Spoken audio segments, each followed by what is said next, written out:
बोलो सतगुरुदेव की जय हो। बोलो सतगुरुदेव की जय हो।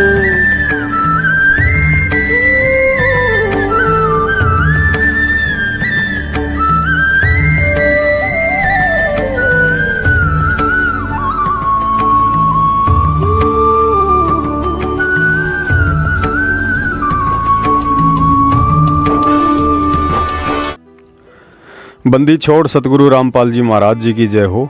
परमात्मा की सभी प्यारी आत्माओं को पवन दास का सत्साहिब। पुण्यात्माओं, पूर्ण परमेश्वर सतगुरु रामपाल जी महाराज जी ने भक्ति के विषय में एक बहुत ही गहरी बात कही है कि आप चाहे लाख जन्म कोशिश कर लो, चाहे लाखों जन्म बर्बाद कर दो, लेकिन आध्यात्मिकता के अनसुलझे रहस्य और सतभक्ति मार्ग पर आप तब तक अटल और अडिग होकर नहीं चल सकते हैं जब तक कि आप सच्चे सतगुरु की शरण में आकर सृष्टि रचना को ना समझ लें। गुरुजी ने सृष्टि रचना को भक्ति की मास्टर की के नाम से संबोधित किया है, अर्थात जिस आत्मा को एक बार सृष्टि रचना सही से समझ में आ गई, उसके बाद एक 80 साल के ग्रामीण अनपढ़ बुजुर्ग व्यक्ति को भी इस दुनिया के सभी धर्म ग्रंथों का इतना और ऐसा ज्ञान हो जाएगा जैसे कि वह बचपन से ही इन ग्रंथों को पढ़ते आ रहा है, भले ही उसने कभी गीता जी या वेदों की शक्ल भी ना देखी हो। यहाँ एक और विशेष बात है जो ध्यान देने योग्य है। सृष्टि रचना भी उसी आत्मा को समझ में आ सकती है जो मजबूत भक्ति संस्कार वाला प्राणी होगा तथा जिसकी आत्मा में वास्तव में परमात्मा प्राप्ति की चाह होगी। अन्यथा जिज्ञासु बनकर ज्ञान ग्रहण करके वक्ता बनने की घटिया सोच वाले चतुर प्राणी को सृष्टि रचना की कहानी तो याद हो सकती है, लेकिन समझ में नहीं आ सकती है, और बिना समझ में आए उसे गुरु, भक्ति और भगवान पर कभी भी विश्वास नहीं हो सकता है। और परमात्मा तो युगों युगों से यही कहते आ रहे हैं कि खोजी हो तो तुरंत मिल जाऊं, एक पल ही की तलाश में, कहे कबीर सुनो वही साधो, मैं तो हूँ विश्वास में। जिन पुण्यात्माओं को सृष्टि रचना सही से समझ में आ गई, उन्हें इस बात का भी अच्छे से ज्ञान है कि हम जिस लोक में रह रहे हैं वह सतलोक से भिन्न काल लोक है। यहाँ की हर व्यवस्था, या फिर यूँ कह लीजिए कि इस लोक की एड़ी से लेकर चोटी तक, यानी 3 गुण और 5 तत्व पृथ्वी, अग्नि, जल, वायु और आकाश, सभी में काल का ही समावेश है जो कभी भी जीव की मौत का कारण बन सकते हैं। काल लोक से लेकर सतलोक तथा इन समस्त लोकों की प्रमाणित, सटीक और विस्तृत जानकारी परमात्मा कबीर साहिब जी ने सतयुग में सतसुकृत रूप में आकर, त्रेता में मुनिंदर ऋषि के रूप में आकर, द्वापर में करुणामय ऋषि के रूप में आकर, कलयुग में कबीर नाम से आकर और वर्तमान में संत रामपाल जी महाराज जी के रूप में आकर पूरी दुनिया को दी है।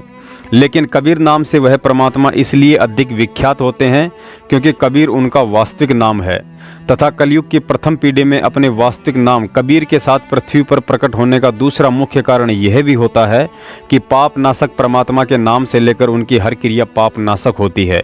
इसलिए यदि कोई भी प्राणी कबीर नाम को गलती से भी अपने मुख से बोल देगा तो उसके कुछ पाप नाश होते हैं। साथ ही गुरुजी ने सृष्टि रचना में यह भी समझाया कि काल भगवान कोई आलू, टमाटर, काजू, किशमिश, सेब, संतरे और 56 प्रकार की मिठाइयाँ तो खाता नहीं है।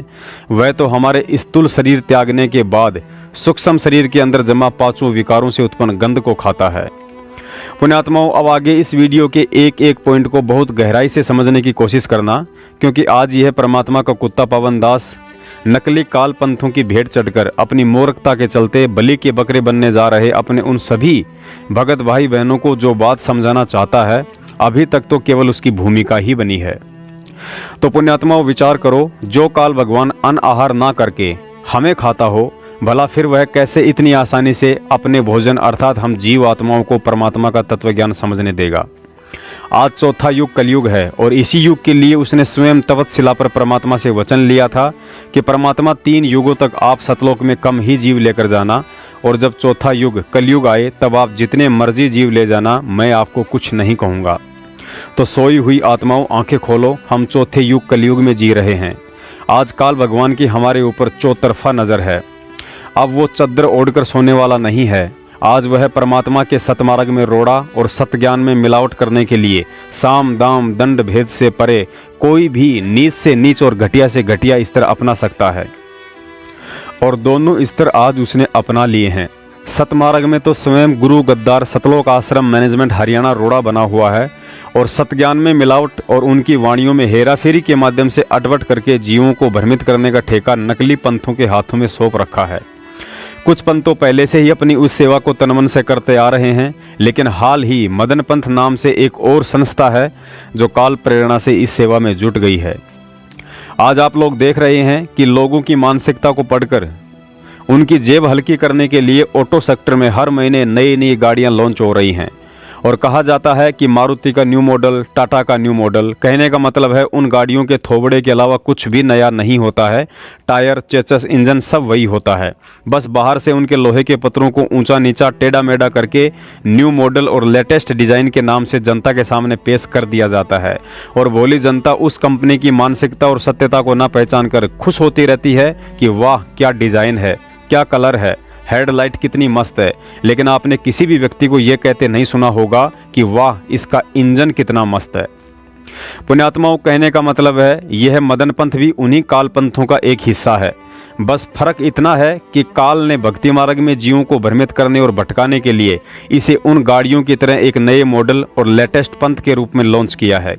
मदन पंथ का इंजन अर्थात ज्ञान और भक्ति क्रिया ठीक वही है जो काल के अन्य पंथों की है, अर्थात नकली पंथों की तरह वही ढोलक पेटी वाले सत्संग, राधा स्वामी की तरह ना ही कोई आरती और ज्योति। सृष्टि रचना का तो इन्होंने खंडन कर ही दिया है कि सतलोक जैसी कोई जगह है ही नहीं। ये कहते हैं कि कबीर साहिब जी ने सतलोक की झूठी रचना धर्मदास जी की मूर्ति पूजा से आस्था हटाने के लिए सुनाई थी, मतलब भक्ति मुक्ति के दाता कबीर जी को ही झूठा घोषित कर दिया। इस मदन पंथ के फाउंडर वैराग्य साहिब के सत्संग यदि आपको समझ में आ जाएं तो हमें भी बताने की कोशिश करना। कहने का मतलब है इस मदन पंथ में जाना तो ऐसा है जैसे किसी रिश्तेदार की मौत के बाद वहाँ बैठक में जाते हैं। जाते ही दोनों तरफ से एक बार तो राम राम जरूर होती है, बाकी 10 मिनट में औरतों का रोना धोना समाप्त होते ही अपनी अपनी गाड़ी से वापस घर को आ जाओ। यकीन नहीं है तो इस पंथ के मुख्य प्रधान गुरु के सत्संग सुन लीजिए।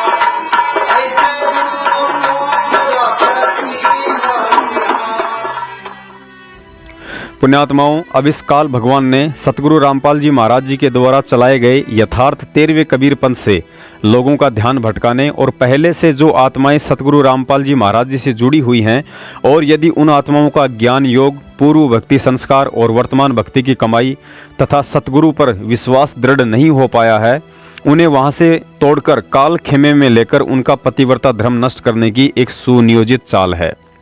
शायद आपने कभी विचार नहीं किया होगा, भारतवर्ष में सैकड़ों की संख्या में कबीर पंथ और लगभग 20 करोड़ के आसपास कबीर पंथी हैं। इसके अलावा भी राधा स्वामी, जय गुरुदेव, धन सतगुरु, निरंकारी, ब्रह्म कुमारी आदि आदि अनेकों सुप्रसिद्ध पंथ हैं। लेकिन इन काल प्रेरित मदन पंथियों को संत रामपाल जी महाराज जी के भक्तों के मोक्ष की ही इतनी चिंता क्यों है? क्यों इसी पंथ की आत्माओं को तोड़ने की दिन रात भरकस कोशिश करते रहते हैं? क्योंकि वर्तमान में इस पूरी पृथ्वी पर कबीर साहिब का वास्तविक पंथ और मुक्ति का असली द्वार केवल सतगुरु रामपाल जी महाराज जी द्वारा चलाया गया 13वां यथार्थ कबीर पंथ है। यहाँ के अलावा वह वास्तविक तत्वज्ञान, समाधान, मंत्र और 5 यज्ञ ना ही तो दुनिया के किसी पंथ में है और ना ही सतगुरु रामपाल जी महाराज जी के अलावा यह भक्ति दान करने का कोई अधिकारी है, जो अधिकार आज से 650 साल पहले स्वयं कबीर साहिब जी के पास था। दूसरे पंथों में भक्ति पर लगी हुई आत्माओं को यह मदन पंथ इसलिए नहीं छेड़ता है क्योंकि वे सभी पंथ पहले से ही काल की परिधि में हैं।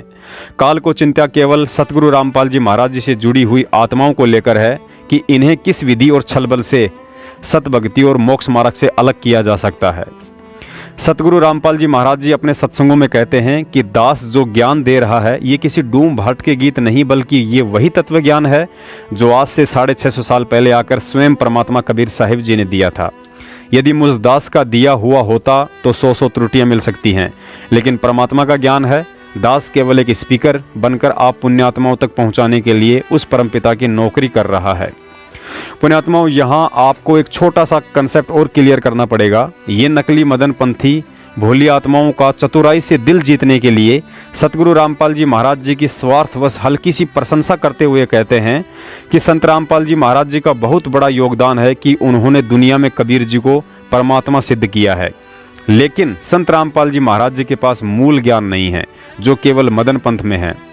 अब ज्ञान ना हो पाने के कारण यह अटपट सुनकर भोली आत्माएं थोड़ी विचलित हो जाती हैं, लेकिन खुद इन कालदूत मदन पंथियों को ही नहीं पता है कि मूल ज्ञान किसे कहते हैं। पुण्यात्माओं, गुरुजी ने बताया कि विज्ञान शब्द का मूल अर्थ भी तत्व ज्ञान ही होता है, क्योंकि विज्ञान का मतलब होता है विशेष ज्ञान, और विशेष ज्ञान केवल तत्व ज्ञान ही होता है। मूल ज्ञान शब्द का मूल अर्थ भी तत्व ज्ञान होता है, क्योंकि मूल ज्ञान का मतलब होता है मुख्य ज्ञान, और वह मुख्य ज्ञान तत्व ज्ञान ही है। सुनिए गुरुजी के मुख कमल से। परमात्मा इस तत्व ज्ञान को देने के लिए स्वयं ही इस धरातल पर आते हैं और अपनी अच्छी आत्माओं को मिलते हैं, उनको तत्व ज्ञान से परिचित कराते हैं। तो यहाँ अब ये कलयुग का जो समय आ गया है, ये पीक टाइम है, ये प्राइम टाइम है, या बिचली पीटी है। और परमात्मा ने कहा था, धर्मदास मेरी लाख दुआई, ये सार शब्द की तबार ना जाई। सार शब्द एक तो मूल ज्ञान है। ये मूल ज्ञान जो दास आपको बता रहा है, ये तत्व ज्ञान है दिया हुआ कबीर भगवान का। दास तो एक है टेप रिकॉर्डर, और उसका भेजा हुआ दास है, उसका कुत्ता है। आप उसके बच्चे हो, आप धनी हो, आप धनियों की हानि हो रही है, चोर लगे हुए हैं, क्योंकि आप सतभक्ति ना करके नकलियां का फंसे हुए हो। इसलिए आपको भौंक भौंक कर जगा रहा है कि संभलो, जागो, तुम्हारी चोरी हो रही है, तुम्हारा अनमोल धन नष्ट हो रहा है। अब जो पुण्यात्मा होते हैं वो कुत्ते की आवाज को सुनकर, धनी होते हैं वो अवश्य जागते हैं। निर्धन तो पड़ा रहेगा, उसने सोचा 2 थाली पड़ी है, ठा ले जाएगा, को उठाओगा तो सोवन ठाटते। और जो धनी होते हैं वो अवश्य फड़कते हैं, यानी जो पुण्यकर्मी प्राणी हैं वो कहीं भी नकलियों के फंसे हैं, वो अवश्य फड़क रहे हैं इस दास की आवाज को सुनकर, क्योंकि ये सत्य पर आधारित है। वो केवल निराधार कथाएं सुना रहे हैं, वो दूसरे नकली पंथ और संत। तो पुण्यात्मा, अब वो समय आ गया है। परमात्मा ने 600 वर्ष पहले कहा था कि एक समय आएगा धर्मदास, पूरे विश्व में मेरा ही ज्ञान रहेगा और पूरे मेरे बच्चे मेरे को पहचानेंगे और मेरी शरण में आवेंगे, सतनाम का नाम लेकर के सतलोक जाएंगे। वो 2 अक्षर का मंत्र है सतनाम।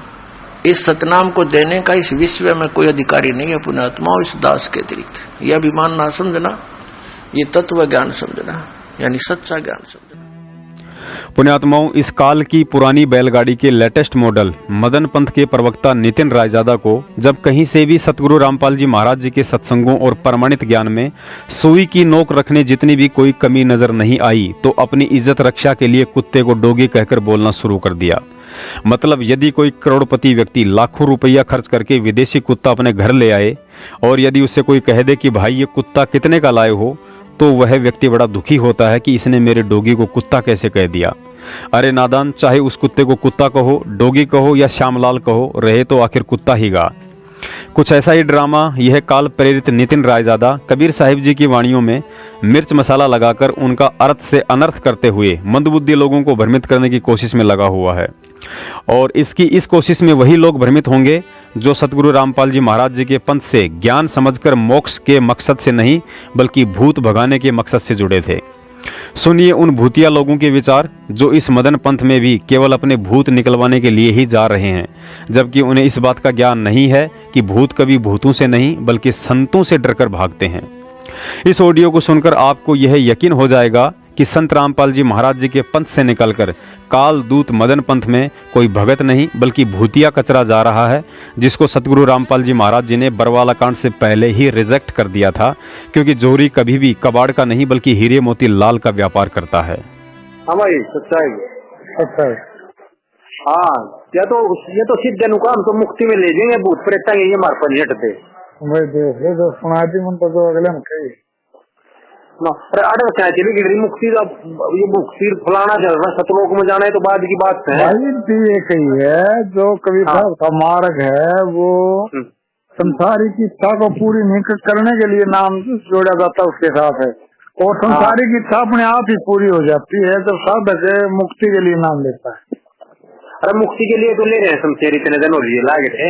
और क्या उड़ा बताओ व्याकरण का तो ले रहे हाँ नूता बोलना आराम हो जाना चाहिए मेरे ख्याल में। तो भाई देख लो कितने यहाँ जो ये मीटिंग है ये सच्ची दवाई मिल जाएगी तो आराम अपने आप हो जाएगा यार।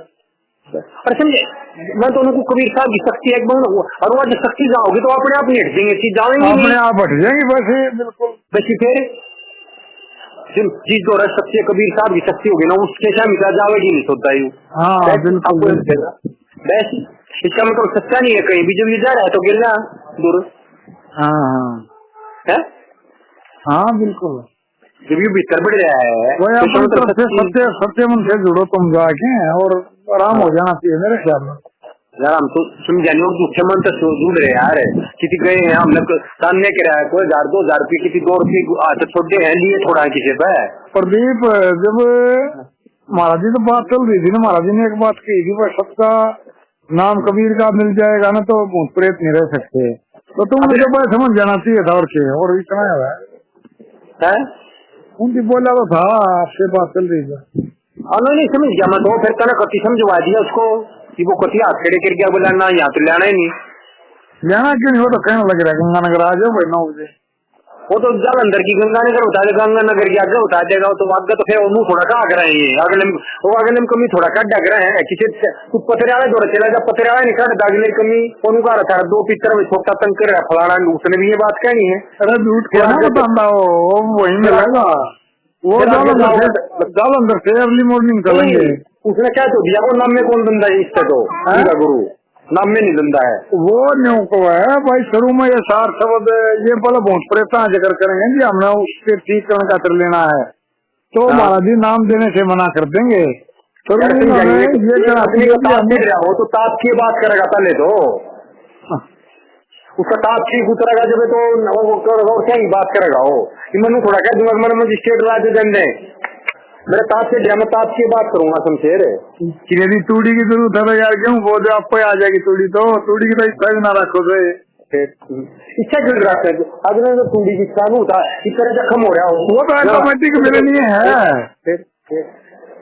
वह तो नहीं मिलती ना रोड़ा यूं है तो मिलने का हो रहा है और क्या हो रहा है। देखो भरोसा करो देखो होगी तो यहाँ जरूर हो जाएगा। ये तो यूँ पूछो भाई आप भाई मेरे में तो कमी है नहीं मैंने तो बता दिया उससे यह एक बात थी मेरे अंदर कोई कमी नहीं है ये तो ऐसा बताओ ना ऐसा करो फिर इनमें कमी है ले हाँ बस ठीक है ना हाँ हमने वो पहले उड़ा हाथ जोड़ के परमात्मा ठीक सब मेरे पे कोई ना होता ये तो बतेरे हाथ जोड़ के देख लिए मैंने भी। हाँ सही बात ये तो हमने हाथ जोड़ के तो देख तो लिए होगा बतेरे भाई ना कोई मेरे पे गलती हो गई है ये है फलाना है नाम रामपाल का तो कहना ही नहीं पड़ा भाई नाम खंडित हो गया किसी ठीक ही नहीं होगा तो वो हमारे गलती हो गई ये झूठा खाया गया फलाना की गलती होगी बस खाया पड़ा हुआ किसी और क्या बताइए तो कर लिए मैंने बतेरे ये काम तो ये तो मैं तो कहना पड़ा भाई मेरे में कोई कमी तेरे में होता तू बता मैंने तो यह बात कहनी पड़ा भाई और बतेरा वो कह रहा बतेरी वो कर ली तो बस मुर्गी अपनी जान से चली जा मियाँ जी स्वाद आओ चाहे ना हो चलो ला तो इससे बात कर मन सर करवा भाई। हाँ जी सत्ता हाँ सत्ता यार महाराज जी से बात चल रही थी ना जब भी एक बात कही थी वह कबीर का जहाँ सत्ता नाम में लगा ना भाई वहाँ आराम हो जाएगा। तो ये तो इसकी परख भी हो जाएगी भाई सत्ता नाम इनके पास है किसके पास है। बिल्कुल ठीक बात है। अच्छा दूसरी इन्होंने कई बार गुरु जी का आके ये न्यू कहोगे ना हमने तो जी पहुँच कटवाने महाराज जी बोला फिर नाम नहीं देंगे और ये न्यू कहोगे जी शुरू में 7 शब्द दे दो तो शुरू में 7 शब्द नहीं देंगे। शुरू में तो अक्षर का नाम दिया जाता है फिर 7 शब्द लिखाया जाता अंतर में। ठीक है तो ये बता रहे हैं समझिए उल्टी पकड़ा है। तो वो न्यू कहा भाई ये तो अपने आप ही बाधाएं दूर हो जाती हैं जब उसकी भक्ति करते हैं ना।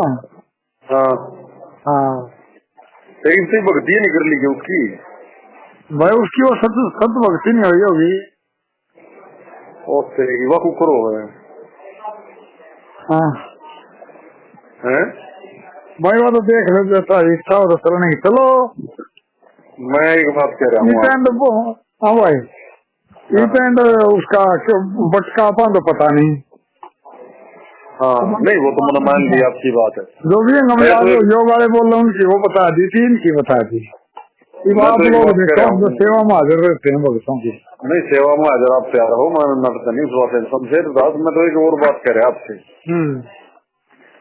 ये एक कमरे में एसी चल रहा, हाँ, उसमें चाहे चोर बढ़ो, चाहे डाकू बढ़ो, चाहे भगत बढ़ो, चाहे साधु बढ़ो, चाहे संत बढ़ो, चाहे कसाई बढ़ो, हाँ, भीतर जाने का ठंड लगेगी कि नहीं लगेगी। हाँ, शराबी बढ़ो, चाहे मांसाहारी बढ़ो, चाहे शुद्ध शाकाहारी बढ़ो। हाँ, तो कहने का मेरा भाव ये है कि ऐसा है, जरा मान ले मतलब कुछ सोच के जाओ। हाँ, चलो जी, तो अपना मान ले शरीर की कष्टी को दूर करने के लिए जाओगा। हाँ, वह बात तो अगली है ना। जब मान ले किसी की पहले कैच लिख देगी, जब उसकी कैच चिट लेगी, जब तो फिर आगे अगली बात करेगा अगला। तभी इन्होंने ये बता दिया भाई, उस चीज के गेहूं के साथ थोड़ी फरी मारती है, ये चीजें अपने आप दूर हो जाती हैं। या चीज तो रामपाल महाराज भी बताया कर, देख भाई ऐसा है, या तो चूड़ी तो और ये तो फ्री माँ आ गया भाई, रूंगे माँ ये चीज तो। हाँ, ये चीज तो रूंगे माँ है। असली लड़ाई तो, असली भक्ति तो मुक्ति के लिए है भाई। ये संसारिक लाभ बढ़िया, मतलब ये तीनों ताप कटने बोले, ये तो रूंगे में है। वह भी कहा कर रहे हैं बात, तो वह बात ये कह रहे हैं। इसके साथ साथ ये एक चीज और भी तो कह रहे हैं ना। हाँ, हाँ भाई, ये भी तो कह रहे हैं भाई, सत्ता नाम में लगा तो ये चीजें नहीं रहेंगी। सत्ता नाम का तो पता लग जाएगा, सत्ता नाम है कैसा इनका। फिर तो मतलब वो सत्ता नाम को ऐसा उस फोन में ले लिया, उन्हें पूछ ले तो उनका नंबर भेज देता हूँ, फोन से बात करो। बोल भाई, नहीं हम नहीं करते बात, हमारे को विश्वास होगा, मिलवा कर उसे। मैं तो इस फोन से जुड़ा थोड़ा हूँ, मैं ज्यादा थोड़ा वो तो मैंने मान लिया यार, आप इस फोन से नहीं जुड़े, लेकिन मैं तो कह रहा हूँ संपर्क में हूँ, चर्चा होती है, बात होती है। मैं तो इस वे में बात कर रहा हूँ। मैंने तो तीसरी बार महाराज जी से फोन करे नितिन जी से अभी। मैं तो फोन बताता किसी से बातें नहीं करता। मैं तो भाईचारे के नाते बात कर रहा हूँ आपसे। हाँ, तो मैं क्या कर सकूँ? मतलब तो जैसी स्थिति ऐसी बता दी आप लोगों को, आपने सोचना है क्या करना है। मैं समझ गया कैसा है, जब ये कहे बस सच्चा नाम में लगा दिए तो आप तो भाग जाएगी। हाँ, तो फिर सफल तो अगले नहीं, और तो क्या कहेंगे सफल तू कल नहीं कल न खुदा न खासा। और मैं रिकॉर्डिंग में तुम ये भी सुन रहे हो, महाराज जी आपने इशारा कर दिया था भाई सच्चा नाम में लगा तो वहां नहीं रहेगा, और क्या कहोगे मुकाबले भाई? सही बात है, बिल्कुल आपकी बात ठीक है। कैसा है, यू सत्ता नाम मिल के ले भी ले और महीने पास फेर का डर फेरी लग जाए थारे में कमी है, तो मतलब भक्ति पूर्ण रूप से नहीं करी। फिर और कितने तो इलाज ना होया था, उड़े तो छोड़ दिया तो छोड़ दियो। हाँ, बात तो याद जाएगी क्या बात सही है। हाँ भाई, छुटा नहीं आ रहा, पुंजर पाट दिया था हमने।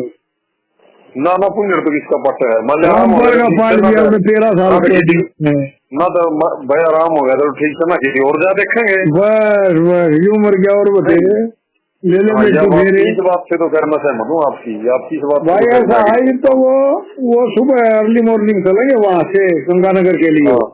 और जालंधर से मेरी ख्याल गंगानगर वापिस पड़ता होगा। हाँ, तो देख लो आप लोगों का जैसा विचार बना बता देना। कोई बात नहीं, जब विचार बनेगा तो फिर आपको तो साथ लेना ही है को। हमने थोड़ा हमने ऐसा मन का है ना बाजूकर में भाई, ये साइड चीज में ये साइड में रखे ये चीजें तो तब नाम लेना होता है। शरीर में क्या देगा भाई, मैंने तो मुक्ति खतर नाम चाहिए हमारा दिल क्या न कहेगा, मैंने तो बड़े कटवाने। बिल्कुल बिल्कुल, आज ये उड़ा धक्के खा लिया मेरे को। जो संसारिक सुख चाहिए थे या परमात्मा की प्राप्ति, उसकी कोई झलक दिखाई नहीं। जिस चीज बोल देगा तो चीज आ जाएगी। हाँ ना, संसारिक सुखों की झलक है ना, परमात्मा मिलने की झलक है।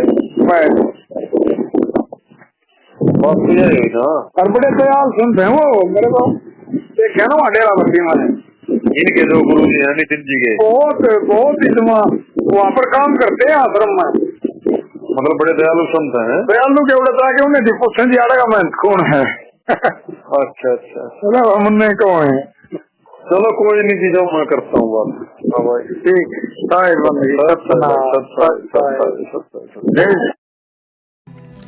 पुण्यात्माओं, ऑडियो की बातचीत आपके समझ में आ गई होगी। इस ऑडियो में दोनों तरफ से ही कचरा बात कर रहा है।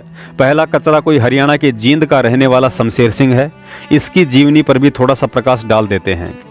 ये व्यक्ति बेहद भ्रमित प्रवृत्ति का है।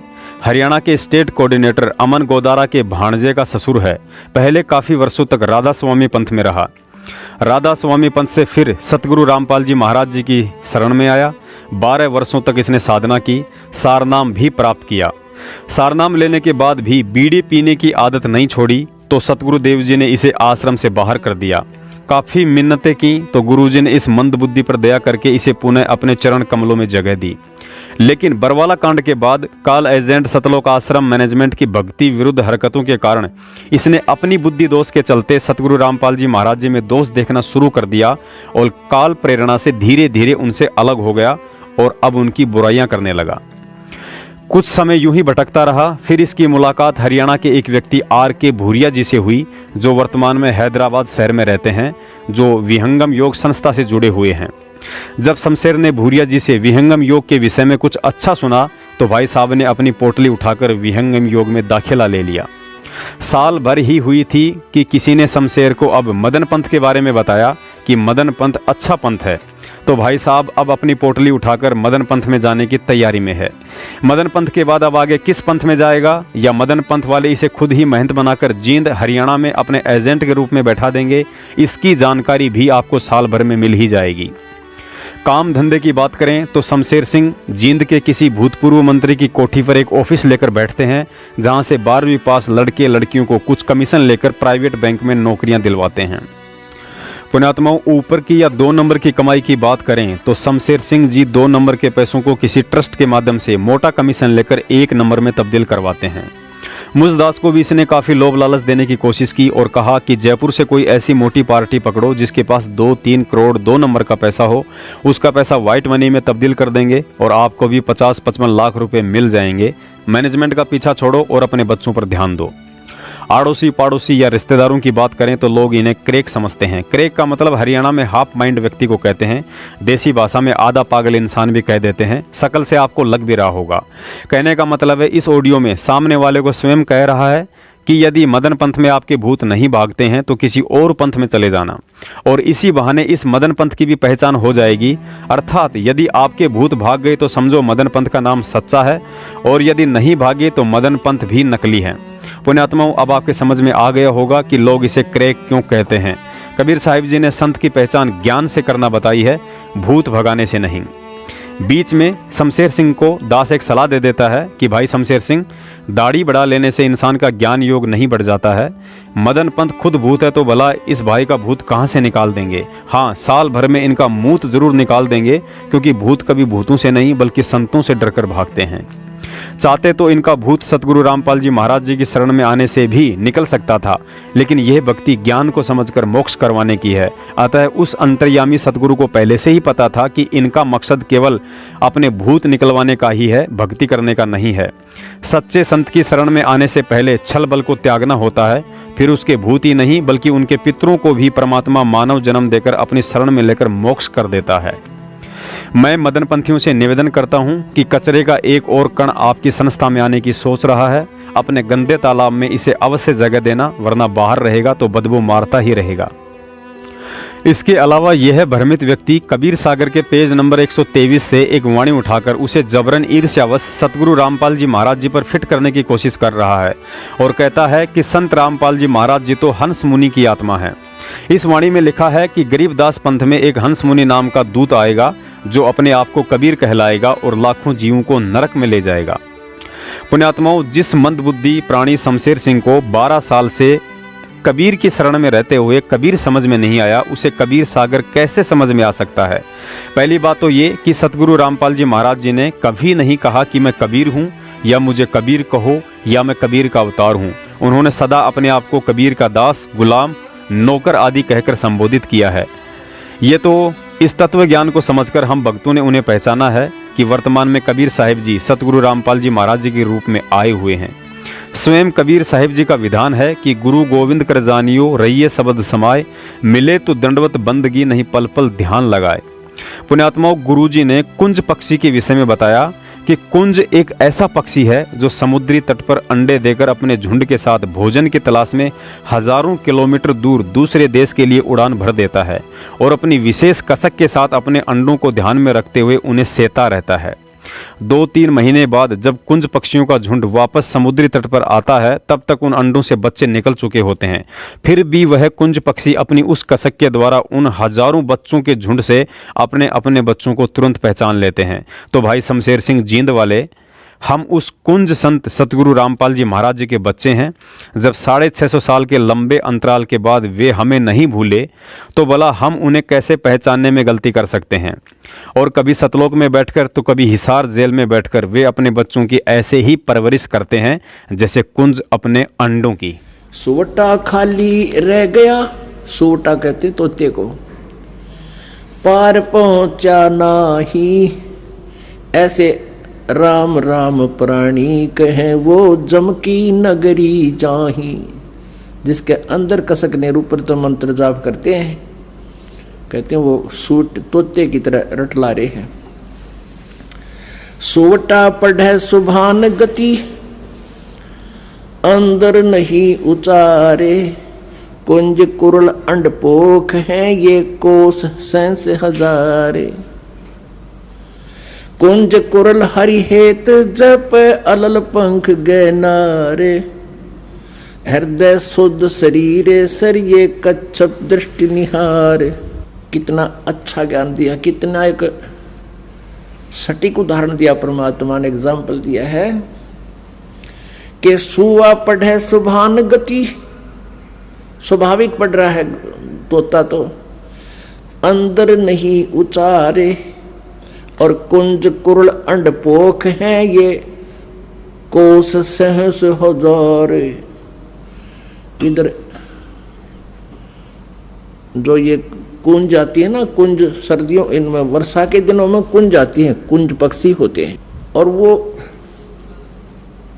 इधर बहुत दूर से आती हैं, हजारों कोस दूर से हैं। कोई इटली साइड से कहता है, कोई कहीं से, जैसा भी हमने उदाहरण को समझना है। वहाँ अधिक सर्दी होती है, जिस क्षेत्र में अधिक बर्फ गिरती है वहाँ वो क्या करती हैं, वो अंडे वहाँ पैदा कराती हैं कुंज पक्षी, और वहाँ से ये चल पड़ती हैं इधर जहाँ नॉर्मल टेम्परेचर होता है और जहाँ उनको आहार प्राप्त होता है, यहाँ आ जाते हैं। तो वो क्या करते हैं, आप हमने देखा वो, क्योंकि विशेषकर ये धान धुन होते थे पहले, उन धानों को खाने के लिए कुंज ज़्यादा पहुंच जाती थी। तो वो क्या करती थी, एक पल भी बोलने से बंद नहीं होती थी, कुरुल कुरुल कुरुल कुरुल न्यू करती रहती थी। वो अपने अंडों की कसक में उन अंडों की तरफ उनकी एक विशेष तरंग जाती थी हृदय से कि मेरे बच्चे कहीं मर ना जा, मेरे बच्चों का क्या होगा। तो वहां से वो अपनी उस तरंग से, उस कसक से, उस कुरलाहट से, और वहां हजारों कोस दूर यानी 2-3 हजार किलोमीटर दूर बैठी भी उन अंडों को वो पोष रही थी, पोख रही थी। जैसे एक तो पक्षी अंडों के ऊपर बैठकर उनको पोषण करता है, जैसे ये कबूतर है, कौवे हैं, इस तरह के पक्षी, और वो वहां से अपने अंदर की तरंग से, कसक से, कुरलाहट से, किलबिलाहट से उन 1000 कोस दूर अंडों को पोषण पहुंचा रही है उस कसक से, और उनके अंडे वे फिर बच्चे बन जाते हैं। जब वो वापस जाती हैं अपने उस कसक की तरंग की सेटिंग तय, अपने अपने बच्चों के पास वो ऑटोमेटिकली मिल जाती है, वो भूल नहीं करती। तो यहाँ परमात्मा समझाना चाहते हैं आदरणीय गरीबदास साहिब जी, जिनको भगवान मिले और भगवान परमेश्वर कबीर जी ने इनको अपने ही पाने का विधान बताया। वो क्या बता रहे हैं, सूटा पढ़े सुभान गति, अंदर नहीं उचारे, कुंज कुरल अंड पोख हैं ये कोस सहस हजार। दूसरी बात, गरीबदास जी महाराज जी के बाद सतगुरु रामपाल जी महाराज जी तो इस कबीर पंथ में एकमात्र ऐसे सच्चे सतगुरु आए हैं जिन्होंने कबीर पंथ में नई जान डाली है। गरीबदास जी महाराज जो मंत्र और सत्ज्ञान दिया करते थे, उन मंत्रों को और सत्ज्ञान को गलत तथा उन्हें लुप्त करने वाला व्यक्ति हंस मुनि दूत था। तथा उन मंत्रों को और ज्ञान को उसने वर्तमान के छुड़ानी धाम वालों तक भी नहीं पहुंचने दिया। यदि पहुंचने दिया होता तो आज छुड़ानी धाम वालों के पास भी वही मंत्र और ज्ञान होता, लेकिन ऐसा नहीं रहा, क्योंकि छुड़ानी धाम वाले गरीबदास जी महाराज जी को श्री कृष्ण जी का अवतार मानते हैं और नाम भी गलत प्रदान कर रहे हैं। अतः शमशेर सिंह जी से निवेदन है कि आप छुड़ानी धाम में जाइए और वहाँ के भगवा वस्त्रधारी महंतों से पूछिए कि गरीबदास जी के बाद और स्वामी राम देवानंद जी से पहले छुड़ानी में और कौन कौन संत हुए हैं। शायद उन्हीं संतों में से कोई हंस मुनि वाला दूत आपको मिल जाए। पुण्यात्माओं, एक पुरानी कहावत है कि भैंस पूंछ उठाई तो समझो गोबर ही करेगी। ये शमशेर सिंह जब भी अपना मुंह खोलता है तो अनाप शनाप ही बड़बड़ाता है। इसने एक और उआबाई युक्त पॉइंट पकड़ रखा है कि बिना सुषमना परवाह के सतनाम व्रत है, और संत रामपाल जी महाराज का एक भी शिष्य ऐसा बता दो जिसका सुषमना परवाह हो गया हो। पुण्यात्माओं, सुषमना परवाह का मतलब गुरुजी ने बताया कि हमारे दो नासिका द्वार हैं, एक को ईड़ा और दूसरे को पिंगला कहा जाता है, और इन दोनों के बीच एक और बाल से भी महीन छिद्र होता है जो जन्म से ही बंद होता है। वह छिद्र भक्ति की कमाई से ही खुलता है। पुण्यात्माओं, विचार करना, आप में से कितने भगत हैं जो नाम दीक्षा से पहले बीड़ी, सिगरेट, हुक्का आदि का सेवन किया करते थे, या नहीं भी करते थे तो दूसरों के करने के कारण यदि आपके नाक में धुआं चला जाता था तो आपको कोई विशेष दिक्कत नहीं होती थी, क्योंकि आपका सुषमना द्वार बंद था। मतलब वह धुआं केवल आपके ईला और पिंगला द्वार से ही शरीर में जाता था। लेकिन सतगुरु रामपाल जी महाराज जी से नाम दीक्षा लेने के बाद ही आपको उस धुआं से इतनी नफरत क्यों हो गई है? क्यों आप उस धुआं के एक कण से भी इतने परेशान हो जाते हो? आपको उल्टी करने को जी करता है, क्योंकि अब आपका वह तीसरा छिद्र सुषमना द्वार खुल चुका है। और रही बात सुषमना के प्रवाह के महसूस करने की, तो गुरुजी ने इसके विषय में भी हमें स्पष्ट तौर पर समझा रखा है कि बच्चों, यदि देखने दिखाने से ही मोक्ष होना होता तो यह दास आपको कब का सब कुछ दिखा चुका होता, जो ये नकली पंथ वाले सुबह शाम 2-2 घंटे आंख कान बंद करवा कर दिखाते हैं।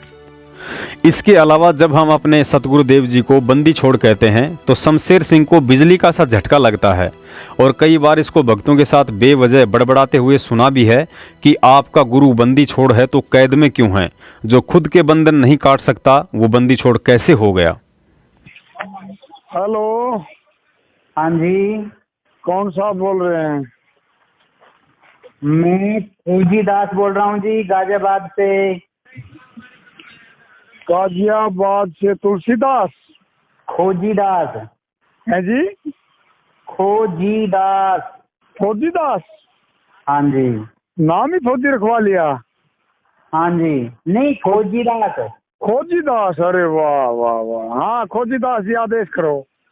आपका नाम जी? शमशेर सिंह। शमशेर सिंह विहंगम? विहंगम योगी जी, हरियाणा। भगत जी, गुरु जी से सार नाम लेके भी आप अपना रास्ता छोड़ गए? सार नाम किसे? गुरु जी से आपने सार नाम लिया था ना? अरे कौन से गुरु जी? रामपाल जी महाराज, परमात्मा। परमात्मा जी। अरे आपको शर्म नहीं आती एक कैदी को परमात्मा कहते हुए? वो कैदी नहीं है, आपको शर्म आनी चाहिए। आप क्या क्या बोल रहे हो? गुरु जी से सार नाम? अरे कमाल कर दिया तुमने। अरे सुनो, वो परमात्मा कहलाए तो आज उनकी दशा ये, और आपको नॉलेज है क्या इस चीज की? गरीबदास जी ने कभी भी अपने आप को बंदी छोड़ने को आया, और बोरी वाले महाराज रामपुरा धाम में हुए हैं पंजाब के अंदर। गरीबदास पंथ से जिन्होंने 100 आदमियों को प्राण दिए थे, जीवित करे थे, उन्होंने भी बंदी छोड़ने को आया कभी? और कोई बंदी छोड़ कहता था वो धमकाते थे, ये बंदी छोड़ के जयकारे लगवा रहे थे। ये दुर्दशा का कारण ये आप लोगों ने किया है, भगवान बता के एक इंसान को। शमशेर जी, थोड़ा सा आवाज, भगवान की छोड़ो, वो तो सतगुरु भी नहीं है। सतगुरु पता है क्या कौन होता है? धीमी आवाज रखो। आवाज बिल्कुल धीमी है, प्यार भरी आवाज है। पुण्यात्माओं, यह शमशेर सिंह आध्यात्मिक रूप से पैरालाइसिस है, मतलब भक्ति मार्ग में अकल से बच्चा है। शमशेर सिंह जी, आपकी जानकारी के लिए बता देते हैं कि भक्ति मार्ग में 2 प्रकार के कर्म होते हैं, एक शरीर के कर्म और दूसरे आध्यात्मिक कर्म। शरीर के कर्म जैसे नशा करना, चोरी जारी करना, झूठ और छल कपट करना आदि, और जो गुरु अपने शिष्य को पूर्ण रूप से इन कर्मों से छुटकारा दिला दे उसे भी बंदी छोड़ कहा जाता है। और दूसरे आध्यात्मिक कर्म, जिन्हें संचित कर्म भी कहा जाता है, जिसके कारण जीव 3 त्राप से ग्रस्त हो जाता है। और जो गुरु इन संचित कर्मों से जीव के बंधन काट दे उसे भी बंदी छोड़ ही कहा जाता है। और दोनों ही प्रकार का बंदी छोड़ आज के दिन इस पूरी सृष्टि में यदि कोई है तो सिर्फ और सिर्फ सतगुरु रामपाल जी महाराज जी हैं। ये मैं या मेरा अज्ञान नहीं बल्कि आपके सर्व धर्मशास्त्र चीख चीख कर प्रमाण दे रहे हैं। बोलो बंदी छोड़ सतगुरु रामपाल जी महाराज की जय हो।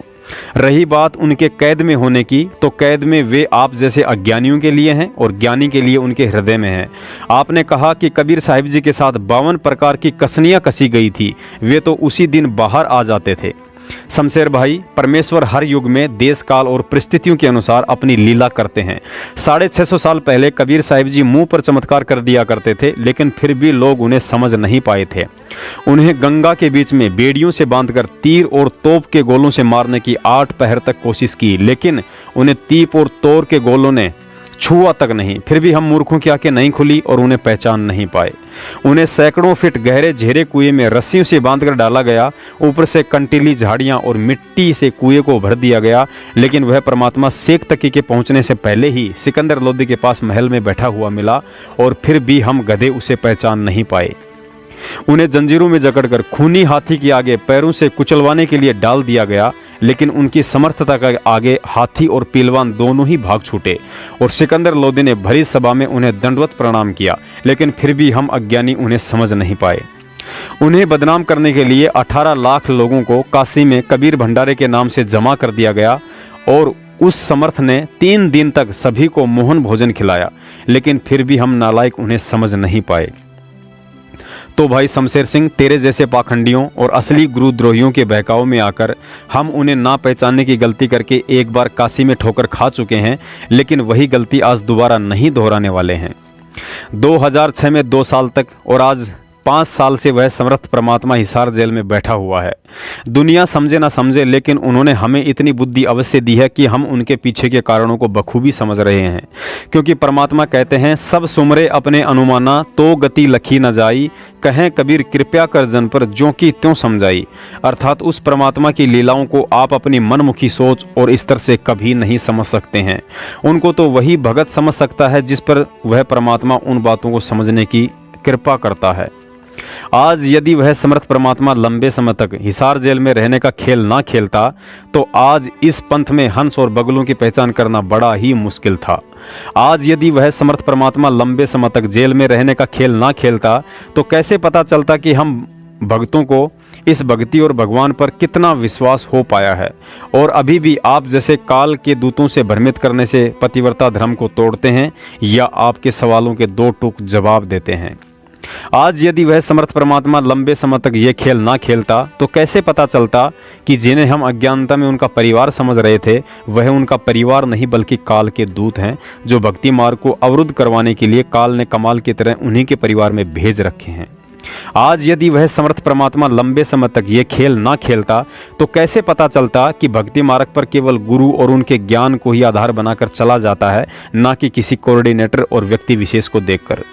आज यदि वह समर्थ परमात्मा लंबे समय तक ये खेल ना खेलता तो कैसे उन गधों की पहचान कर पाते जो काल प्रेरणा से शेर की खाल ओढ़कर भगत बनने का ढोंग कर रहे थे, जो आज बात बात पर भक्तों को माँ बहन की गालियां और लट्ठों से मारते हैं।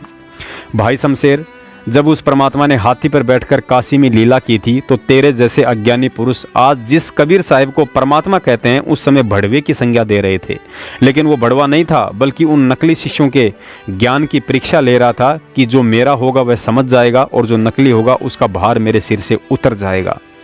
गरीबदास जी महाराज जी ने बताया कि भड़वा भड़वा सब कोई कहे, कोई न जाने खोज, दास गरीब कबीर करम यू बाटे सिर का बोझ। ठीक इसी प्रकार आज यदि वह समर्थ परमात्मा लंबे समय तक जेल में रहने का खेल ना खेलता तो कैसे तेरे जैसे सिर के बोझ को संगत से अलग करता, जो 12 साल की भक्ति और सारनाम लेने के बाद भी उन्हें समझ नहीं पाया कि यही वर्तमान का कबीर है। रही बात 650 साल पहले कबीर परमेश्वर जी द्वारा हर घटना के समय प्रत्यक्ष चमत्कार दिखाने की, तो उसका भी एक गहरा कारण था। 650 साल पहले शिक्षा का अभाव था और आम व्यक्ति पर नकली धर्मगुरुओं और पंडितों का अधिक प्रभाव था। कबीर साहिब जी ने ज्ञान से बहुत समझाने की कोशिश की थी, लेकिन कोई उन्हें समझ नहीं पाया था। हम 64 लाख परमात्मा की विशेष आत्माएं थीं जिनके लिए वह परमात्मा यहाँ आया हुआ था। परमात्मा ने सोचा कि वर्तमान में शिक्षा के अभाव में ये भोली आत्माएं मुझे समझ नहीं पाएंगी और बिना समझे ये सतलोक नहीं जा सकते। अतः परमात्मा ने उसके लिए आज पिछली पीढ़ी का समय निश्चित किया। लेकिन आज पिछली पीढ़ी तक हम जीव आत्माएं कैसे पहुंचें, इसके लिए परमात्मा ने उस समय प्रथम मंत्र देकर हमें लगातार 10-15 मानव जन्म देना भी अनिवार्य था, जो बिना उनकी भक्ति और उनको गुरु माने बिना असंभव था। इसके लिए परमात्मा ने उस समय प्रत्यक्ष चमत्कार करने पड़े ताकि एक बार हम उनकी भक्ति से जुड़कर मानव जन्म प्राप्त करते हुए पिछली पीढ़ी तक पहुंच जाएं। और इतिहास गवाह है, काशी, बनारस या दिल्ली में जब जब शेख तकी ने परमात्मा पर अत्याचार करवाए, उसी समय परमात्मा ने चमत्कार किए और हजारों लाखों लोग उन चमत्कारों को देखकर कबीर साहिब जी से नाम दीक्षा लिया करते थे। जैसे कमाल को जीवित करना, कमाली को जीवित करना, तेल के कड़ाही की तासीर को ठंडा करना, झेरे कुएं में दबाने के बाद भी बाहर मिलना, खूनी हाथी से भी ना मरना, मरी हुई गाय और बछड़े को जीवित करना आदि। अंतर्यामी को पता था कि आज भले ही इन्हें चमत्कार से जोड़ रहा हूं, लेकिन 650 साल बाद पिछली पीढ़ी में जब इन्हें अक्षर ज्ञान हो जाएगा और धर्मशास्त्रों से मेरी पहचान कर लेंगे तो फिर मुझे चमत्कार करने की जरूरत नहीं पड़ेगी। उस समय इन आत्माओं के लिए मेरा तत्व ज्ञान ही सबसे बड़ा चमत्कार होगा।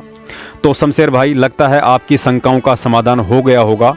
और रही बात बंदी छोड़ कहलाने की, तो आज आप जिस कबीर साहिब को बंदी छोड़ कहते हैं, जब वही कबीर साहिब 650 साल पहले अपने आप को बंदी छोड़ और जगत गुरु कहा करते थे, तो उस समय भी आप जैसे अज्ञानियों को ऐसे ही मिर्ची लगा करती थी कि ये धानक का छोरा कैसे अपने आप को बंदी छोड़ कह रहा है।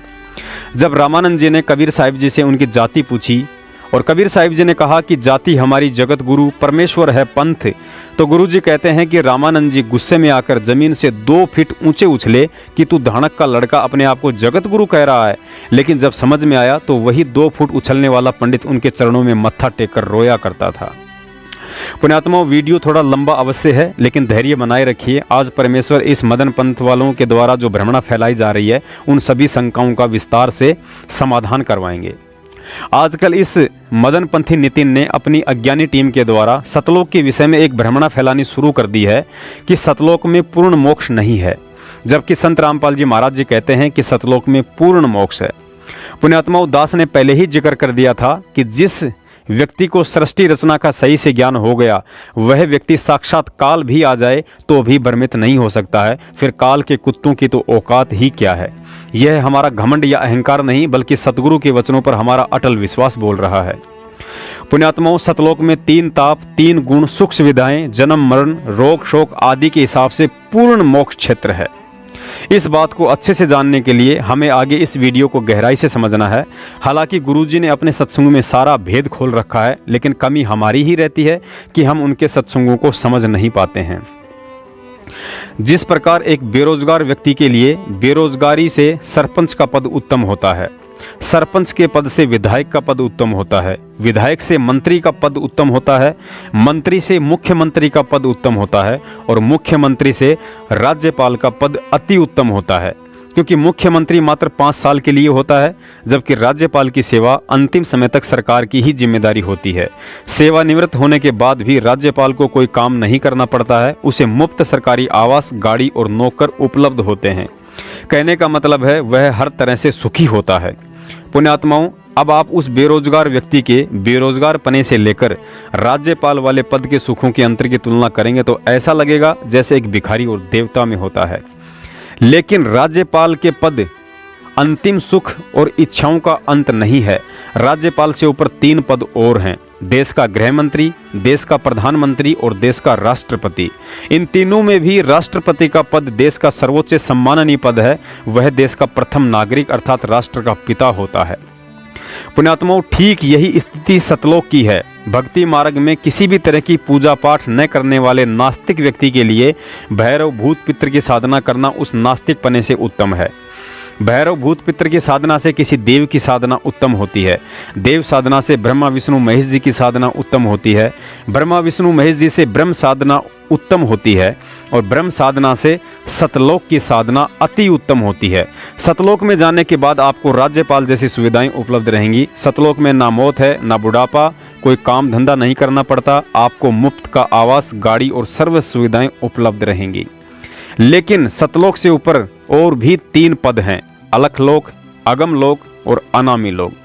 इन तीनों में भी राष्ट्रपति के पद की तरह अनामी लोक अति उत्तम लोक है, जहां जाने के बाद आत्मा का सदा सदा के लिए अस्तित्व ही समाप्त हो जाता है। अनामी लोक के विषय में गुरुजी ने बताया कि लोक अनामी जावेगी, वहां कोन्या मिले चुबारे, आत्मा और परमात्मा वहां कोन्या रहते न्यारे। अर्थात अनामी लोक में आत्मा और परमात्मा का अलग अलग अस्तित्व नहीं रह जाता है। परमात्मा इस आत्मा को वापस उसी शब्द में समा लेता है जिस शब्द से इसे सतलोक में उत्पन्न किया था। लेकिन सतलोक में आत्मा और परमात्मा का अलग अलग अस्तित्व रहता है, क्योंकि सतलोक में आत्मा पर एक तत्व यानी नूरी तत्व का आवरण होता है और वह नूरी तत्व का आवरण केवल अनामी लोक में जाने पर ही हटता है। लेकिन वहां तक पहुंचना फिलहाल हमारी जीव बुद्धि वाली सोच और समझ से परे की बात है। पुण्यात्माओं, काल प्रेरणा से ये नकली पंथ वाले आपको आगे कुछ ऐसी अटपटी बातें बताकर और भ्रमित कर सकते हैं जिसका जिक्र दास पहले ही कर देता है।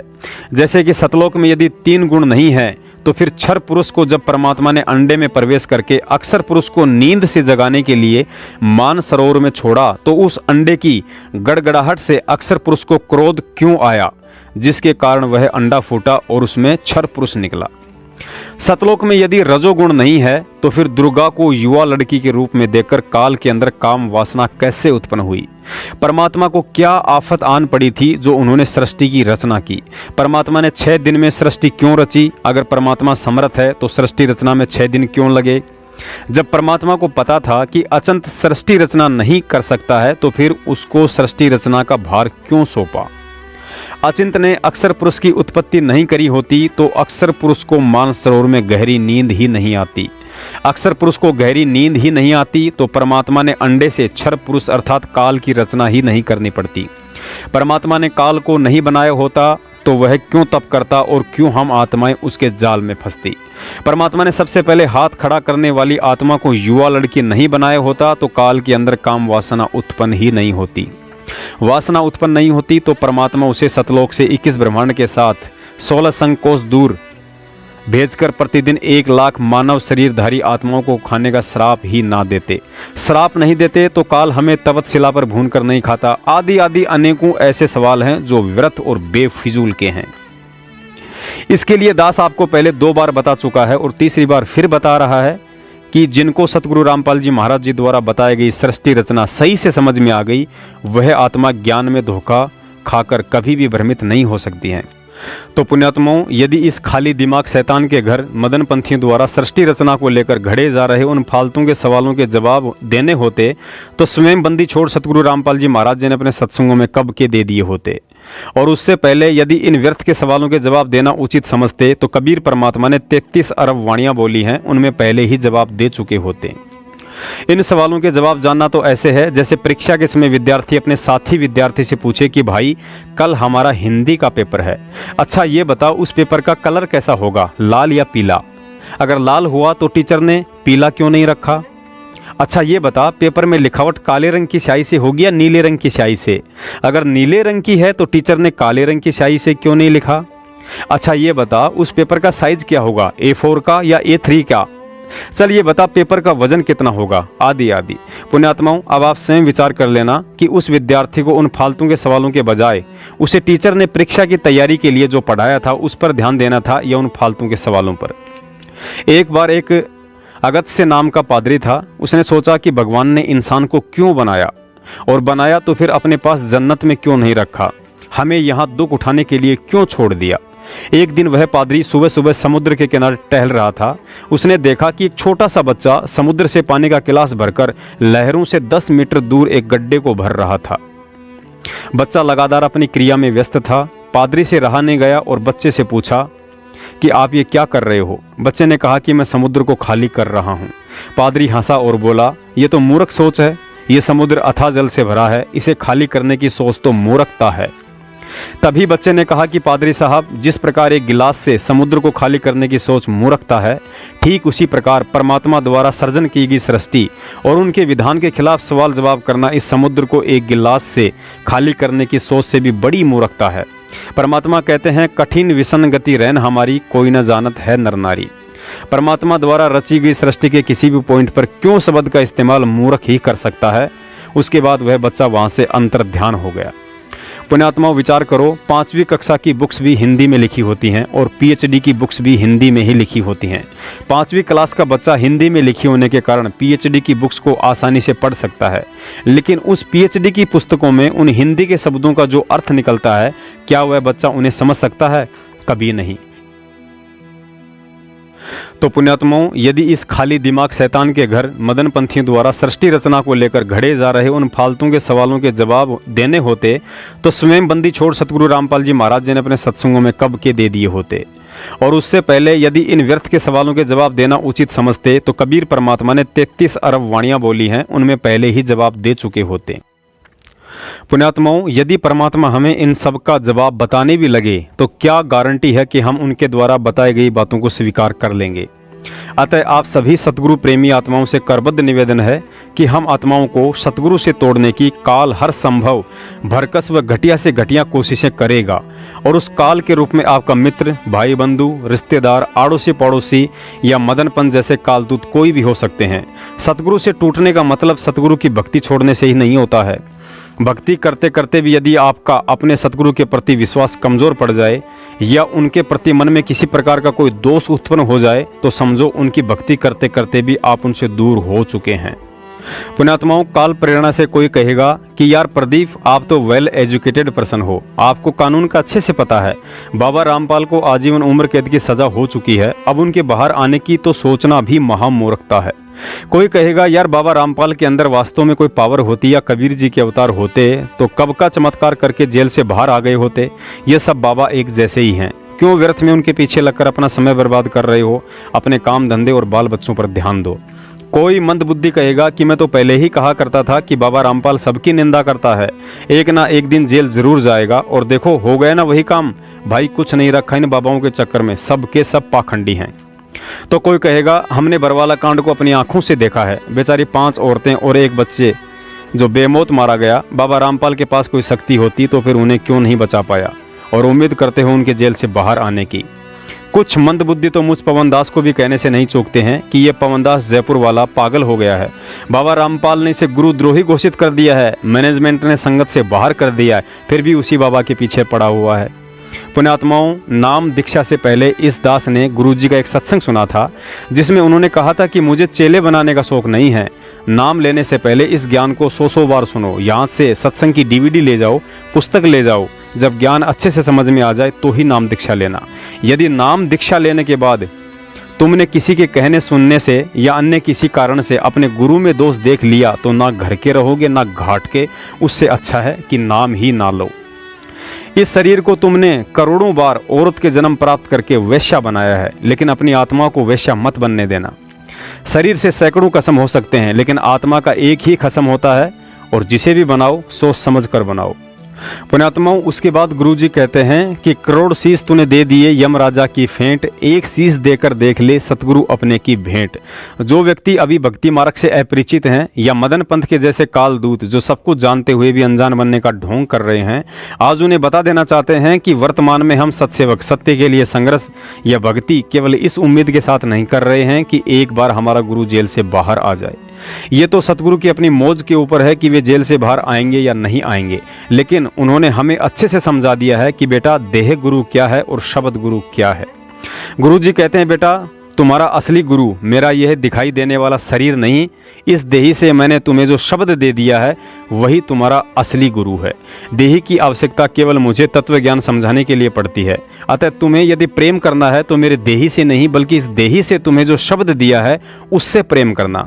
देही तो नश्वर है, कल को त्यागनी पड़ेगी, लेकिन शब्द रूप में मैं अमिट अविनाशी हूँ और सदा तुम्हारे साथ रहूँगा, और जहाँ मेरी आवश्यकता पड़ेगी उसी समय देही त्यागने के बाद भी तुम्हारे लिए कभी भी और कहीं भी प्रकट हो जाऊँगा।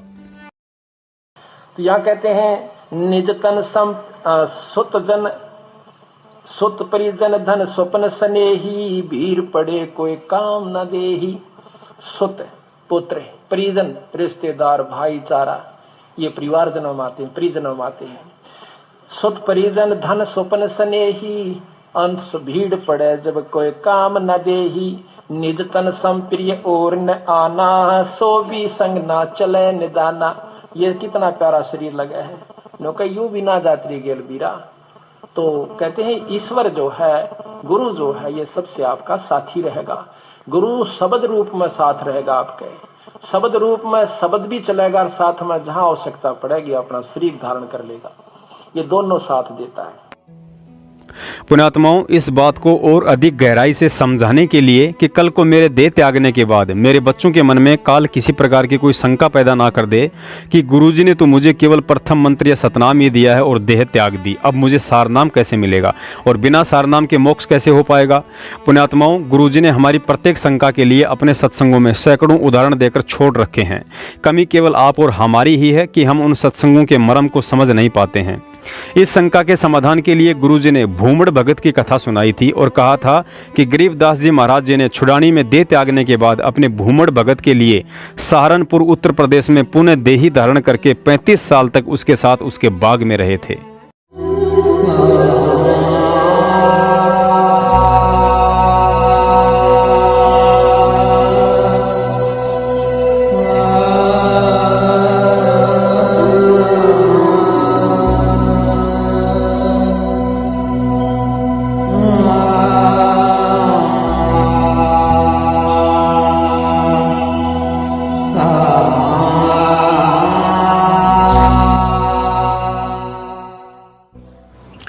सहारनपुर के अंदर एक विशेष स्थान है अपने परमात्मा का और एक बहुत ही अनमोल उदाहरण है। संत गरीबदास जी, जिनको कबीर परमेश्वर प्राप्त हुए थे, मिले थे छुड़ानी गांव में। सतलोक से चलकर वो परमेश्वर आए थे और गरीबदास जी गांव छुड़ानी, जिला झज्जर, हरियाणा, भारतवर्ष की भूमि पर सन 1717 में उनका जन्म हुआ था गरीबदास जी का। जब 10 वर्ष के हो चुके थे, वो गौओं के पाली गवाले थे खेतों में, वहां परमेश्वर आकर मिले थे। उसके बाद परमात्मा ने उनको साक्षात्कार कराया और अपना सतलोक दिखाया, जहां परमेश्वर रहते हैं, जहां से हम बिछुड़कर आए हुए हैं। तो आगे चल के गरीबदास जी ने परमात्मा कबीर जी की महिमा कलम तोड़ आंखों देखा हाल पूरा लिखा हुआ है, जिसको ग्रंथ सदग्रंथ साहिब हम बोलते हैं, जिनका ये पाठ चल रहा था 3 दिन उस अमरवाणी का। तो गरीबदास जी द्वारा लिखवाई गई वो वाणी है। तो गरीबदास जी का एक शिष्य था। गरीबदास जी कहीं सत्संग करने जा रहे थे और वहां एक सहारनपुर का भूमड़ नाम का एक सैनी था, सैनी जाति से एक भूमड़ सैनी नाम का एक भक्त सहारनपुर का कहीं अपनी रिश्तेदारी में गया हुआ था। वहां गरीबदास जी सत्संग कर रहे थे। उस पुण्यात्मा ने सत्संग सुन लिया और गरीबदास जी से उपदेश ले लिया। फिर वो छुड़ानी जाने लग गए, जहां गरीबदास जी प्रत्येक पूर्णवासी को सत्संग किया करते थे।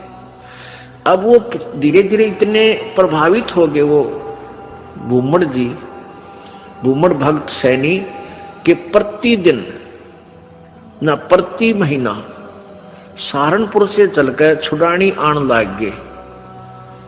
पहले तो धीरे धीरे ज्ञान होता है, फिर इतनी श्रद्धा बन गई कि सहारनपुर से चलकर गांव छुड़ानी, जिला झज्जर में वो प्रत्येक महीना आते। पहले ना तो कोई कन्वेंस थी, ना कोई रास्ते थे, पैदल आना सहारनपुर से चलकर।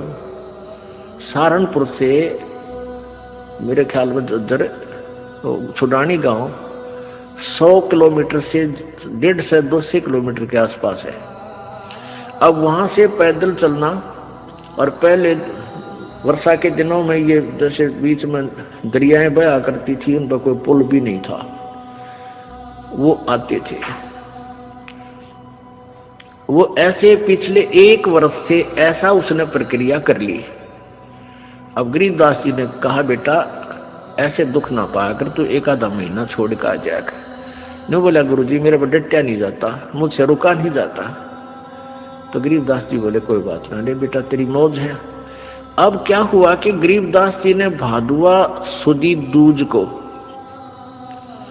शरीर छोड़ना था, उससे पहले उस भगत से कह दिया बेटा अब तू यहां मत आना, ये मेरा ऑर्डर है, आज के बाद यहां नहीं आएगा। अब भूमड़ रोने लग गया, भूमड़ भगत रोने लग गया, काफी रोता रहा कि गुरुजी ने भाई बड़ा आदेश किया, क्या बात है, मेरे से कोई त्रुटि बन गई, कोई गलती होगी मेरे से। परमात्मा गरीबदास जी बोले बेटा क्यों रो रहा है?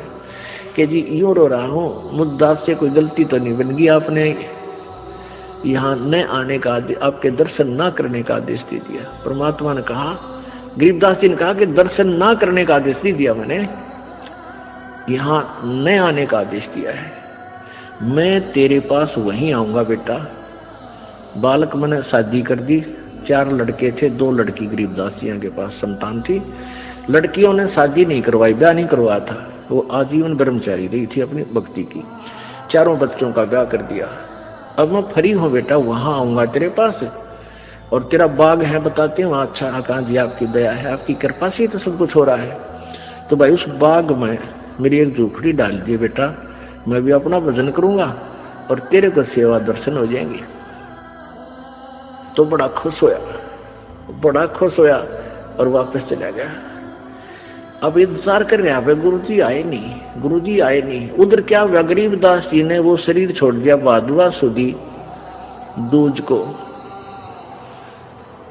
सन 1778 में। तो 6 महीने हो गए। भूमड़ वहां रोए जैसे धर्मदास जी रोया करते तरफ में, और इतना बुरा हाल हो गया, हे भगवान क्या हो गया। और उधर से उसका बाग सूख गया,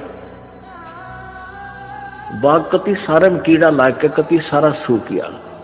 उसने सोची भाई मेरे भगवत जरूर अवश्य गलती बनी है, जब गुरुदेव ने मुझे वहां दर्शन करने की मनाही कर दी, और इधर से यहाँ मेरा बाग सूख गया। अपने आप को कोस रहा है, अपने अवगुणों को ढूंढ रहा है, मैंने कौन सी गलती ऐसी कर दी जो गुरुजी रूस के मेरे थे।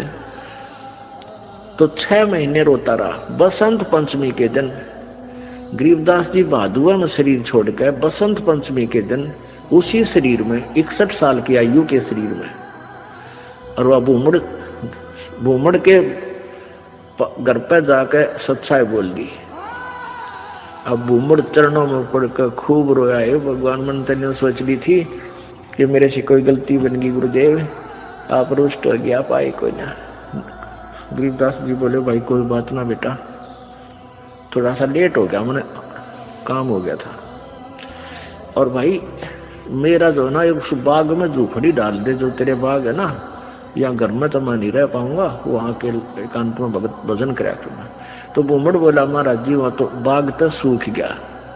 गरीबदास जी बोले सूख के बाग में झोपड़ी डाल दे मेरी, कोई बात नहीं। अब गुरु जी की आज्ञा पाकर उसने वहां एक झोपड़ी, एक हट बना दी फूस फास डाल के। हफ्ते पाछे वो सारा बाग हरा भरा हो गया। गरीबदास जी वहां बैठते ही सारा नगर देखना आया, वो पूरा शहर देख, छोटा गांव था जो भी शहर बरवाड़ा जितना, सहारनपुर, यानी 200 वर्ष पहले की बात है। तो सारा गांव नगर देखना यार, बहुत से उस चमत्कार से भाई भूमड़ कहे मेरे ये गुरुजी हैं जिनकी मैं रोज महिमा गाया करता था, ये बड़े सिद्धि युक्त हैं, बड़े पहुंचे हुए महात्मा हैं। और भाई बहुत से मुसलमान और हिंदू गरीबदास जी के शिष्य वहां हो गए। अब क्या बात है कि वहां ये दास क्या बताना चाहता था, एक सिद्धि वो चोले धारे, एक सिद्धि नी तत्व विचारे। वहां एक लाल दास नाम का सिद्ध पुरुष था, उसका भी जहां गरीबदास जी का आश्रम बना हुआ छोटा सा, जहां उन्होंने दोबारा शरीर छोड़ा था, उसके साथ में ही 300-400 फुट की दूरी पर लाल दास जी का बहुत बड़ा मंदिर बना रखा है। वो शिव विष्णु पुजारी था। अब क्या हुआ कि वहां 35 वर्ष तक गरीबदास जी उसी रूप में रहे। हिंदू और मुसलमान दोनों ही गरीबदास जी के शिष्य बने, क्योंकि ये ज्ञान ही एकता उपजाने का है, उनका ऐसा ज्ञान है कबीर जी का। तो वहां शहर सहारनपुर शहर के अंदर एक आश्रम बना हुआ है, भूमड़ का पूरा घर था, वो उसका संतान नहीं थी। परमात्मा ने उसका कल्याण करना था, इसलिए उसको झंझट में फंसाया नहीं, तो उसने सारा ही अपना घर भी आश्रम के रूप में बना दिया था। आज भी वहां विद्यमान है। गरीबदास जी की परंपरा का एक आधा कोई भक्त वहां रह रहा है, ये दास देख के आया था। तो वहां 35 वर्ष की आयु के बाद शरीर छोड़ दिया, तो वहां उस बाग के अंदर ही उस शव को अंतिम संस्कार वहां दफना रखा है वो शरीर। तो अब क्या हुआ, जब शरीर छोड़ दिया गरीबदास जी ने, यानी शरीर त्याग दिया वहां पे, तो वहां काफी भक्त शेष हो गए थे। तो उन्होंने सोचा भी छुड़ानी वाले जो इनके वंशज हैं, गरीबदास जी के बच्चे हैं, संतान है, उनसे पता करके आओ कि महाराज जी के शरीर को यहाँ लावा या वहीं अंतिम संस्कार कर दे। 2 घोड़ों पर 2 व्यक्ति सहारनपुर से चले, छुड़ानी आए। तो उनसे कहा कि भाई ऐसे ऐसे गुरुजी ने शरीर त्याग दिया है, महाराज गरीबदास जी ने, यानी आपके दादा ने, दादा ने, पिताजी ने, जैसे भी उनके नेक थे, तो सहारनपुर में, और आप बताओ क्या करना है। उनको यहाँ कहो तो यहाँ लाए, कोई बैलगाड़ी में डाल के, और या ये कहो कि वही अंतिम संस्कार कर दे, तो आप साथ चलो हमारे, उनका अंतिम संस्कार कर देते हैं। गांव वाले कहते हैं, अभी तुम क्या कहने लगे, वो उनके गरीबदास जी के वंशज यानी पोता पोती बेटा बेटी कहने लगे कि क्या कह रहे हो भगत आप, गरीबदास जी यानी गुरु महाराज तो 35 वर्ष पहले शरीर छोड़ दिया था, और ये इनकी यादगार बना रखी। छुड़ानी में एक छतरी बना रखी है, छतरी साहब बोलना उसको, जहां गरीबदास जी के शरीर का अंतिम संस्कार करा था, वो एक यादगार बना रखी है। वो छोटी सी थी, अब तो बहुत बड़ा मंदिर गाड़ दिया इन्हें। एक छोटी सी थी, जैसे आम यादगार सी बना देते हैं, ज्यादा से ज्यादा 10 फुट 5-7 फुट की ऊंची और 10 बाई 10 फुट चौड़ी। वो आज भी सेंटनो के विद्यमान है, जो ओरिजिनल है। उसके बाद उसके ऊपर और कुछ बना दिया, तो सारे गवाही के दे अरुणों के ना, भाई महाराज जी तो वहां शरीर छोड़ रखा है सहारनपुर में। तो उनका ना यकीन होया, 2 व्यक्ति घोड़े पर सवार होकर वहां से घोड़े लेकर और फिर वहां पहुंचे। वहां जाकर देखा जो कहते हो शरीर, और वही गरीबदास जी वहां शरीर छोड़ रखे। तो छुड़ानी वाले बोले, भाई इनकी लीला तो अपरंपार है, यही अंतिम संस्कार कर दो, वहां तो पहले हो चुका है। तो वो वही अंतिम संस्कार यानी नीचे एज इट इज शरीर दफना दिया, ऊपर यादगार बना रखे। ये दास वहां गया सन 1998 में, तो वहां देखा, यही बिल्कुल क्लियर देखने के लिए सच्चाई है या कैसा है, बिल्कुल सच्चाई पाई। और वहां विराजमान एक लेडी संत थी, उसने बताई कि जी ऐसे ऐसे सारी कहानी सत्य है। उनके समय का वहां एक पलंग भी है जिस पर गरीबदास जी विश्राम किया करते थे। वहां ग्रंथ साहब भी यही लिखा हुआ था, हस्तलिखित उनके पास विद्यमान है। फिर वो देखा जा करके वो बाग में जहां उनका अंतिम संस्कार किया था, तो वो यादगार जो बना रखी थी वाला वो 150 वर्ष पुरानी होकर के जीर्ण शीर्ण सी भरी थी। तो हमने उनसे कहा कि आपकी आज्ञा हो तो हम इसको दोबारा रिकंस्ट्रक्ट कर दें, न तो पड़ेगी को गिर के किसी चोट लगेगी, को दर्शक होगा। तो वो कहने लगे जी ऐसे कर दो। फिर हमने क्या किया कि नीचे का पोर्शन नहीं छेड़ा, वो पुरानी छोटी छोटी ईंटों से बना हुआ था, उसके ऊपर की दोबारा से बढ़िया ईंटों से और एक अच्छा गुम्बद सा बनाकर वो तैयार किया, और उसके ऊपर पूरा एक बोर्ड लगा रखा है, पूरी कहानी लिखी हुई हमने कि ऐसे ऐसे ये हुआ था। अपने बच्चों के विश्वास को और अधिक पक्का करने के लिए गुरुजी ने मीराबाई जी का भी उदाहरण देकर समझाया कि मीराबाई जी को परमात्मा ने सार नाम और सार शब्द काशी में प्रकट होकर ही दिया था। कबीर साहब के पास कबीर साहब ने सोचा कि ये ठाकरों की लड़की है, कदे इसके मन में अहंकार और ना रह गया हो, कति छान कर देखना चाहते थे जब ही नाम दिया जाता है। कहने लगा, बहन ऐसे कर, रविदास जियों से उपदेश ले लीजिए। रविदास जी चमार जाति से और आप तक हाल तार के लाया करते थे, मरे हुए पशुओं की, मारा नहीं करते थे, और फिर उस चमड़े को सुखाया करते थे, उसको रंगा करते थे, और फिर उसका जूती बना करके अपनी रोटी रोजी का और साथ में भजन भी करते रहती थी। जब वहां कर देखा मीराबाई ने सुरडा सापन चारों तरफ पानी खिंडा हुआ, महक आ रही है बांस की उसकी चाम की, तो मीराबाई जाकर बैठ जाती है, नमस्कार करती है, मत्था टेकती है। कहने लगी मीरा, ये तू ठाकरा की लड़की होकर और एक चमार के घर पाएगी? तो वो कहती है महाराज ज्यादा दुखी ना करो, इस शरीर का इस माटी का क्या चमार और क्या जात है, क्या हरिजन है, कौन जाट है, ये तो कुछ भी नहीं है महाराज, ये तो 5 तत्व का पुतला या मिट्टी है। रविदास बहुत प्रसन्न हुए, कहने लगे बहन नाम तो मीरा सतगुरु महाराज देंगे कबीर साहब कि उन्होंने मुझे यहाँ पर भेजा है। तो उस समय उसने कहा कि बिल्कुल ठीक है, नाम दे दिया, ये सत नाम दिया उसको, जो कि हम आपको देते हैं सांस का सुमन। मीराबाई लेकर नाम कर दंडोत प्रणाम, हफ्ते 10 दिन वहां रह करके उनके पास संतों के पास सत्संग में, फिर दोबारा वो मथुरा चली जाती है वृंदावन में। तो वहां जाकर के भजन कर रही थी, उसका समय थोड़ा रह गया था। उस समय कबीर साहब प्रकट होते, महाराज जी आए, आओ महाराज जी आओ। महाराज जी बड़े दर्शन दिए, कहने लगा मीरा मैं तेरे को असली नाम देने के लिए आया हूँ, सार नाम सार शब्द। कहने लगे महाराज जी ये और भी रहता अभी, अब ये तो कुछ भी नहीं था जो तुझे मिला हुआ था, पर तेरी आत्मा इतनी पुण्य हो चुकी है, यही देने के लिए, आत्मा शुद्ध करने के लिए सांस का सुमन सतनाम दिया जाता है कि अंतःकरण नम्र हो जावे, ये उस सार शब्द को प्राप्त करने के योग हो जावे। सार नाम दिया। 1 हफ्ता सतगुरु महाराज वहां रहे, जब उसकी, क्योंकि वो तो समराया खेत था, अंतःकरण कति साफ था, उसको बैठ करके सार शब्द पर उपलब्ध करवाया और फिर सार शब्द उपलब्ध करवा कर अंतर ध्यान हो जाते हैं। हफ्ते के बाद मीरा लौ ला करके उस परमात्मा सतपुरुष के शब्द गा रही थी। पहले तो कृष्ण के गाया करती थी, फिर उस पूर्ण ब्रह्म परमात्मा में वही कसक और वही लौ लगाई। महाराज जी कहते हैं मीरा हाथ सुतार था पद गावे लौला, और पत्थर की थी प्रतिमा उसमें समा। तो इस प्रकार सत्संग से ही ज्ञान होता है, पूर्ण ब्रह्म परमात्मा के नाम से, सार नाम से, सार शब्द से जीव यहाँ से छुटकारा पा सकता है। पुण्यात्माओं, सतगुरु से तत्व ज्ञान लेने से पहले जब हमारे परिवार के किसी सदस्य या किसी प्रियजन का निधन हो जाता था तो दुख के कारण हम विलाप किया करते थे, आंखों से आंसू रुकने का नाम नहीं लेते थे, क्योंकि हमें अच्छे से पता होता था कि यह जाने वाला अब वापस नहीं आने वाला है। बस यही हमारे दुख का मुख्य कारण था।